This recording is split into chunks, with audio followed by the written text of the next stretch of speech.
Good evening, everyone.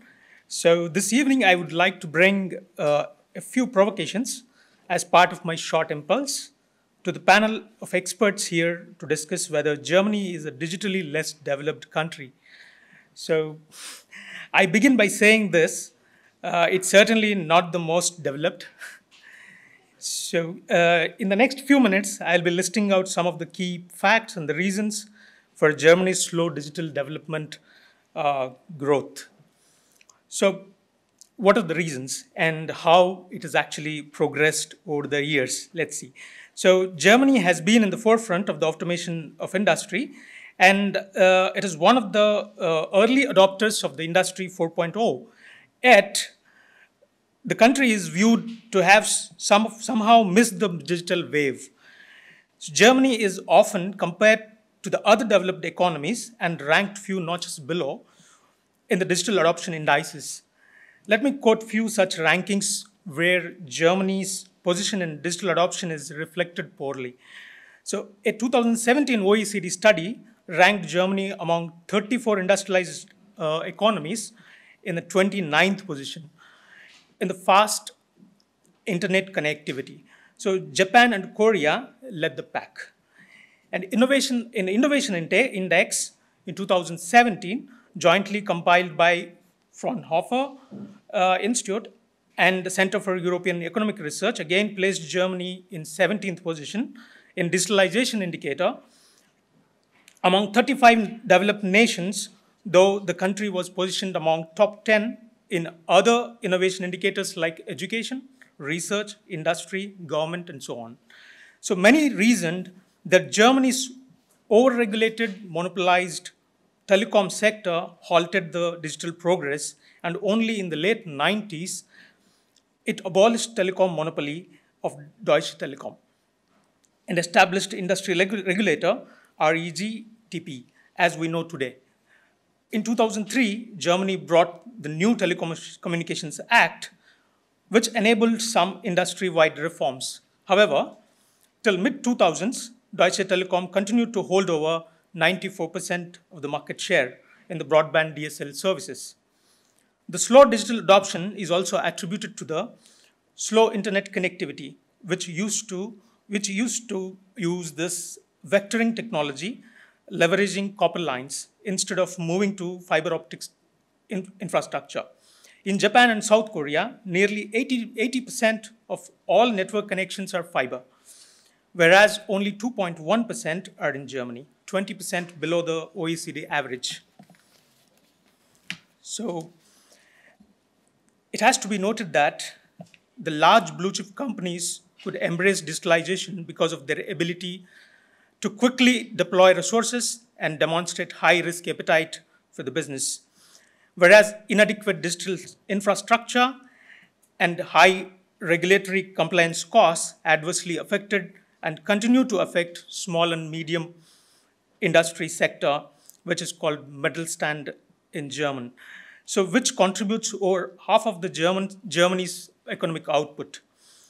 If Germany can get its digitalization drive right, it could spur fresh economic development. Otherwise, its impressive growth since reunification might start to wane. That's how some of the observers put. A recent OECD report has also alluded to this.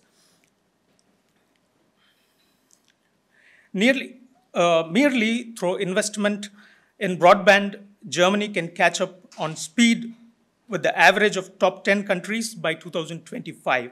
This will boost the GDP per capita after 10 years, along with the top 5. So some data shows Germany saw a 2% drop in the number of small businesses founded in 2017 and a 10% drop in the previous year, which is a worrisome trend and an economy that takes pride in its innovation strength. My other interjection is, because of their troubled past, Germans fear mass surveillance and guard their privacy very dearly. AI is the future, and the development of AI-driven digitalization is underpinned by data sharing, This has a potential to capture the personal data and make private citizens vulnerable, leading Germany to adopt tighter regulation, which in turn is curtailing digital innovation. There are possibly other major areas of concern that affect Germany's digitalization. A tendency towards risk aversion is another major factor, holding Germany back from developing its full digital potential. The principle of trial and error is largely absent in the German society. Thus, innovation is inhibited by a culture of overcautiousness and perfectionism, all in the effort to avoid mistakes and failures.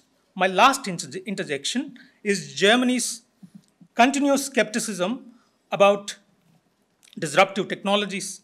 For example, AI and big data are received with a lot of skepticism. This wariness in embracing new technology prevented Germany from being potential large-scale digital disruptor and innovator.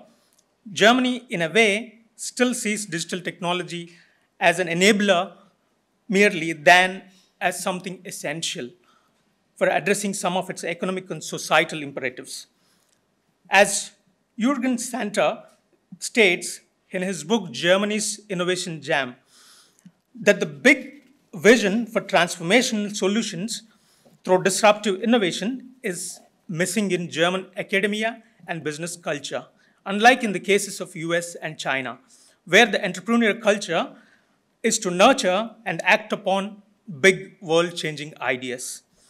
Added to this, the well-developed tech ecosystem that is supported by the government, education institutions, investors, and established tech companies attracted some of the best entrepreneurs and engineers to the US, creating a conducive environment for innovation and big technological breakthroughs. Germany simply lacks such cohesive ecosystem, which the US has been nurturing for decades.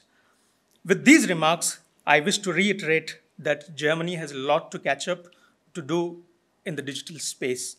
Now look forward to the incisive discussion from the panel. Thank you very much.